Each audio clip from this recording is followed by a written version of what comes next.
শুয়োরের গোস্ত ইসলামে হারাম কেন জানেন? শুয়োরের ভিতরে কোনো আত্মমর্যাদা নাই। ওই গোস্ত যারা খায় ওদের ভিতরে কোনো আত্মমর্যাদা নেই। এই জন্য আল্লাহ হারাম করছেন। গরুর গোস্ত হালাল করছেন কেন জানেন? গরুর ভিতরে আত্মমর্যাদা আছে। লাউড স্পিকার খোলা, নাহলে বুঝাইতে পারতাম। বকরির ভিতরে আত্মমর্যাদা আছে, কিন্তু লাউড স্পিকার বাইরে খোলা, নাইলে বুঝাইতাম। অফ করে দেন, বুঝাইয়া দিই। খোলা আছে, এই জন্য বুঝাইতে পারতেছি না। করা আত্মমর্যাদা।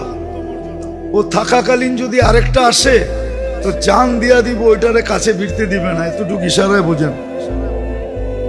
এটার নাম হলো আত্মমর্যাদা। এই আত্মমর্যাদা শুয়োরের কাছে নাই। শুকরের কাছে এই আত্মমর্যাদা শুকরের কাছে নাই। এই জন্য নিষেধ করছেন।